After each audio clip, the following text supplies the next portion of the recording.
Hi, everyone. I'm Elaine Quijano. It's good to be with you. Thanks for joining us. Steve Bannon has been released from custody after surrendering to the FBI on criminal contempt charges. The former chief strategist of President Trump was indicted for defying a subpoena from the House Select Committee investigating the January 6th Capitol riot. Congressional investigators hope the case against Bannon will set a precedent for others who refuse to cooperate. CBS News congressional correspondent Nikole Killion has the latest. Steve Bannon played to the cameras as he turned himself in and live streamed his surrender to federal law enforcement. We're taking down the Biden regime. I want you guys to stay focused, stay on message. Remember, signal, not noise. This is all noise, that's signal. Inside court, a more reserved Bannon told a federal judge he understood the conditions of his release, including turning over his passport. The former White House strategist faces 2 charges of criminal contempt of Congress for failure to appear for a deposition and to produce documents to the House Select Committee investigating the January 6th attack. Both carry a fine of up to $100,000 and a year in jail if convicted. This is going to be the misdemeanor from hell for Merrick Garland, Nancy Pelosi, and Joe Biden. The 67-year-old podcast host was represented by a new lawyer, David Schoen, who also defended former President Trump during the second impeachment trial. This thing was a scam from the beginning. It is outrageous that a criminal charge was brought in this case. The Select Committee believes Bannon had specific knowledge and was in touch with the former president in the run-up to the Capitol riot. All hell is going to break loose tomorrow.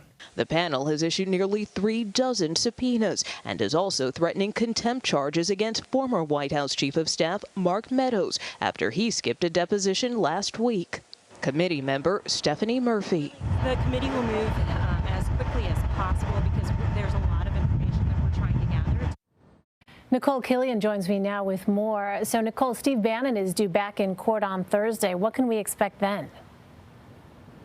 So at this point, he will be arraigned. That was supposed to happen today, but instead they decided to move that to later in the week, this Thursday. So at that point in time, that's when those charges will be read against Steve Bannon, and he will have that opportunity to plead guilty or not guilty. And so that's basically what we expect to happen. Obviously, there are a lot of steps that will have to happen throughout this process. So, we certainly expect additional court hearings, but that is the next one coming up.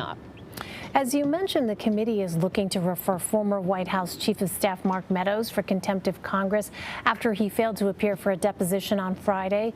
Do we know yet how soon charges could come? We talked to a number of committee members today, and what they continue to say is that they are going to move quickly. They're going to move expeditiously. Chairman Benny Thompson told reporters in Mississippi last week that he could move on these contempt charges sometime this week, but at this point, nothing formal has been scheduled by the committee in terms of proceedings. You remember last time the committee actually held a business meeting where they presented this contempt report. It would then have to get voted out of committee, and that's when it went on to the full House. That's what we saw with Steve Bannon. The same process is likely to occur with Mark Meadows when and if the committee makes a decision to move forward.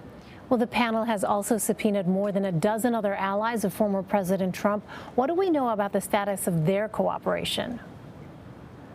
We don't know much from that perspective. We obviously know that a number of members continue to engage with the committee. Pretty much the committee has said at this point that they have interviewed over 150 people. Now, who all those people are, the committee hasn't exactly said, but they insist that they are getting widespread cooperation, that they are getting documents from relevant agencies. Obviously, there's been this big fight involving the National Archives, but as far as other federal agencies are concerned, the committee insists that they have been getting a production of documents from other entities, whether that be the FBI, Justice Department, and the like. So that is the status. Again, what I can say is in terms of other officials, one to watch is certainly Jeffrey Clark, who was a former DOJ official, also a Trump loyalist, who did appear for a deposition a couple weeks back, but didn't necessarily cooperate in that deposition. And so the committee has also indicated that,